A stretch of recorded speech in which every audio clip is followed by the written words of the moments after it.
देखिए, अभी हम आपको बिहार आंदोलन या छात्र आंदोलन के बारे में बताएंगे। यदि इस वीडियो को शुरू से आखिर तक देख ले तो आपको यह अच्छा समझ में आ जाएगा कि आखिर बिहार आंदोलन को छात्र आंदोलन क्यों कहा जाता है, बिहार आंदोलन कब और क्यों शुरू हुआ था और इसका निष्कर्ष क्या निकला। तो ध्यान दीजिए, बिहार आंदोलन को यदि अच्छा समझना है तो थोड़ा अतीत के बारे में जानना होगा, पहले के बारे में जानना होगा। पहले हुआ यह था कि जब भारत स्वतंत्र हुआ 15 अगस्त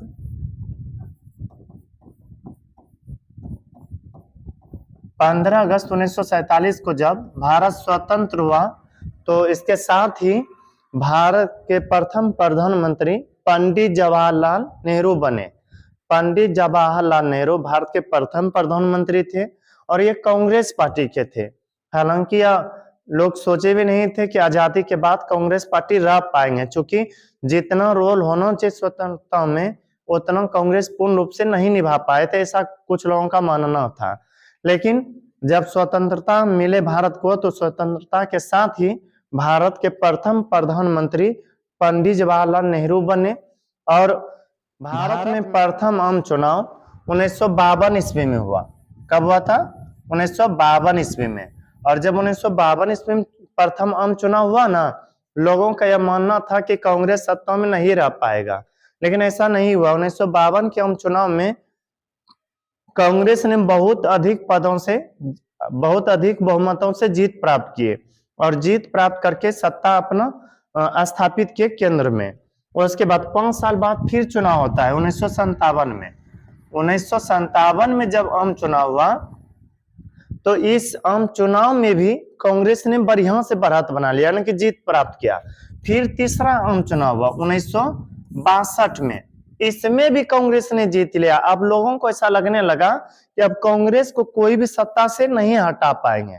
और पता है जीत के पीछे क्या कारण था? वह यह कि कांग्रेस के जो नेता थे पंडित जवाहरलाल नेहरू, लोगों के द्वारा ऐसा कहा जाता था ये चमत्कारी नेता है। लोगों के बीच इस तरह से स्पीच देते थे, भाषण देते थे कि लोग इनके बातों में आ करके इन्हीं को वोट देते थे, मत देते थे। तो एक बार हुआ यह कि 1964 ईस्वी में जब यह प्रधानमंत्री के पद पर ही थे, 1964 ईस्वी में एकाएक किसी कारणवश नेहरू की मृत्यु हो जाती है। नेहरू की मृत्यु के बाद अब ऐसा लगने लगा कि अब कांग्रेस को कौन चलाएंगे। कांग्रेस को तो कोई चलाने वाले बचे नहीं। क्यों? क्योंकि चमत्कारी नेता जो थे नेहरू जी, वो तो इस संसार को छोड़ के चले गए। फिर 1964 में ही तत्काल प्रधानमंत्री बनाया गया लाल बहादुर शास्त्री को, और ये 1964 से 1966 ईस्वी तक रहे और 66 में इनकी भी मृत्यु हो जाती है। फिर तत्काल प्रधानमंत्री बने इंदिरा गांधी। एक तरह से यहाँ पर कांग्रेस के लिए बहुत दुखद समय आ गया था। अब लग रहा था कि कांग्रेस शायद इस तरह से लड़खड़ा करके कहीं खत्म ना हो जाए। और अब आ गया 1971 का आम चुनाव का वक्त। 1971 में आम चुनाव होना था और इस आम चुनाव में इंदिरा गांधी को ऐसा लगने लगा कि हम अब चुनाव को नहीं जीत पाएंगे। इंदिरा गांधी को ऐसा लगने लगा कि अब हम चुनाव को नहीं जीत पाएंगे, क्योंकि कांग्रेस के जो मेन लीडर थे जैसे नेहरू, शास्त्री जी, ये सभी लोग इस संसार को छोड़ के चले गए हैं। तो इंदिरा गांधी को ऐसा लगने लगा कि अब हमें कुछ न कुछ करना चाहिए। तो इन्होंने भोले भाले भारतीय जनता को ठगने के लिए कहा कि हम गरीबी हटाओ का नारा देते हैं। इंदिरा गांधी ने भारत के भोले भाले जनता को ठगने के लिए कौन सा नारा दिया? गरीबी हटाओ का नारा। यहाँ पर पूछा भी जाता है गरीबी हटाओ का नारा किसने दिया? इंदिरा गांधी ने। गरीबी हटाओ का नारा इंदिरा गांधी देते हुए यह कहे कि यदि हम चुनाव जीत लेते हैं, केंद्र में सरकार बना लेते हैं, देश से जो भी गरीबी है ना उसको दूर कर देंगे। जनता को लगा कि हर बार तो किसी न किसी को जीते हुए करते थे, चाहे वो किसी भी पार्टी से हो। एक बार इंदिरा गांधी को भी देखते हैं, शायद ये देश से गरीबी को दूर कर दे। तो 1971 के आम चुनाव में हुआ यह कि गरीबी हटाओ के नारा कारण से भोले भाले जनता इंदिरा गांधी के बहकावे में आ गए और इतना बहुमत दिए कि आसानी से सत्ता प्राप्त कर लिए। लेकिन सत्ता प्राप्त करने के बाद हुआ यह कि 1972 1972 और 1973। 1972-73 में ठीक ठाक बारिश नहीं हुआ, फसल के उत्पादन में काफी गिरावट हो गया, महंगाई बेरोजगारी काफी तेजी से बढ़ गया। अब लोगों को यह लगने लगा कि इंदिरा गांधी यह भाषण दिए थे कि हम देश से गरीबी को दूर कर देंगे, हम तो गरीबी को दूर कर रहा है, मतलब गरीबी और बढ़ा रहा है।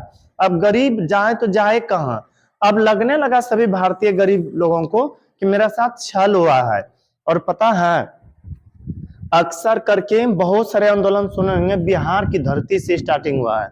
तो बिहार के जो नौजवान छात्र सब थे जो कि जहां तहां रह करके पढ़ाई कर रहे थे, इन लोगों को ठीक से पैसा नहीं मिलने लगे और उन लोगों को लगने लगा कि यह क्या हो रहा है देश में, बेरोजगारी, गरीबी, भ्रष्टाचार तेजी से बढ़ रहा है।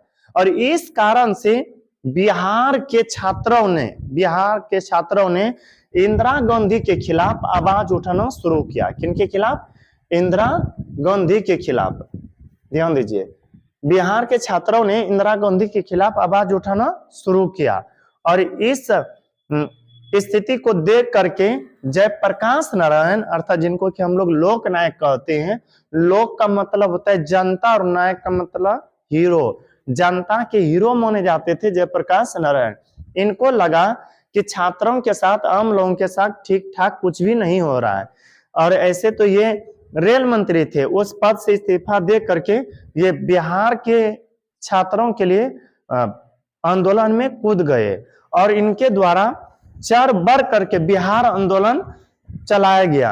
हालांकि बिहार में छात्रों के द्वारा यह आंदोलन शुरू किया गया था, इसलिए हम इसे छात्र आंदोलन कहते हैं।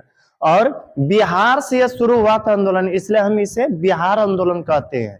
पता है, बिहार आंदोलन भले ही बिहार में शुरू हुआ था, लेकिन बहुत कम समय में भारत के अनेकों राज्यों में फैल गया। बहुत कम समय में भारत के अनेकों राज्यों में फैल गया और हर एक जगह पर इंदिरा गांधी के खिलाफ आवाज उठने लगे। क्यों? क्योंकि गरीबी, बेरोजगारी, भ्रष्टाचार इत्यादि बढ़ गया था और इन्हीं सब का विरोध करने के लिए लोगों ने आंदोलन किया। किनके खिलाफ? इंदिरा गांधी के खिलाफ। और इनको अब लगने लगा कि अब हमसे सत्ता नहीं चल पाएगा, क्योंकि हर एक जगह पर इनका विरोध किया जा रहा था। इस कारण से 1974 ईस्वी आते आते इंदिरा गांधी को लगने लगा कि अब हमसे यह कुर्सी चलाना बहुत ही असंभव है। हालांकि 1974 में आंदोलन शुरू हुआ था, लेकिन उससे पहले कई जगह पर यह बीज बोया जाने लगा था कि इंदिरा गांधी कुछ कर नहीं पा रहे हैं 1974 में। इस कारण से छात्र आंदोलन या बिहार आंदोलन शुरू हुआ और 1975 ईस्वी आते आते इंदिरा गांधी को ऐसा लगा कि अब हमसे सत्ता नहीं चल पाएगा, हम सरकार को नहीं चला पाएंगे। इसलिए अपने बचाव के लिए इन्होंने, इंदिरा गांधी ने आपातकाल की घोषणा कर दिया। आप कहिएगा आपातकाल क्या होता है? जब किसी भी क्षेत्र में आपातकाल की घोषणा होता है ना, तो वहां पर राष्ट्रपति शासन लागू हो जाता है। राष्ट्रपति शासन लागू होने के बाद वहां पर हर एक जगह पर पुलिस नजर आने लगते हैं, चप्पे चप्पे पर पुलिस छा जाते हैं ताकि कोई भी आंदोलन न कर सके। और आपातकाल की घोषणा तब किया जाता है जब किसी प्रधानमंत्री को ऐसा लगने लगता हो कि अब हमसे देश नहीं चल पाएगा, मेरे कब्जा से या मेरे बल से बाहर हो रहा है कुछ अनहोनी, तो फिर उस स्थिति में आपातकाल की घोषणा करवा सकते हैं। तो 1975 ईस्वी में इंदिरा गांधी अपने आप को बचाने के लिए आपातकाल की घोषणा कर दिया। तो यहीं पर एक ऑब्जेक्टिव आएगा, इंदिरा गांधी ने आपातकाल की घोषणा कब किया? 1975 ईस्वी में। अच्छा, बिहार आंदोलन कहे या छात्र आंदोलन कहे, शुरू कब हुआ था? 1974 ईस्वी में। और यह आंदोलन इतना उग्र हुए कि इंदिरा गांधी को 1975 में आपातकाल की घोषणा करना पड़ा। और यदि आपसे कोई पूछा ना बिहार आंदोलन या छात्र आंदोलन किनके नेतृत्व में चलाया गया था? जयप्रकाश नारायण के नेतृत्व में। और आपको यह बात भी पता होना चाहिए, जयप्रकाश नारायण को बिहार के लोग बहुत ही अच्छे व्यक्ति मानते हैं। यही कारण है कि जयप्रकाश नारायण के नाम पर पटना का एयरपोर्ट है। आप सुने होंगे जयप्रकाश नारायण अंतर्राष्ट्रीय हवाई अड्डा कहाँ है? पटना में है। बस इस वीडियो में इतना ही। यदि यह वीडियो आपको अच्छा लगा हो तो हमारे वीडियो को लाइक करें और अभी तक यदि हमारे चैनल को सब्सक्राइब नहीं किया है तो कर ले, ताकि जो भी इस तरह से वीडियो अपलोड करें वह आप तक आसानी से पहुंच सके। मिलते हैं किसी अगला वीडियो में, तब तक के लिए धन्यवाद।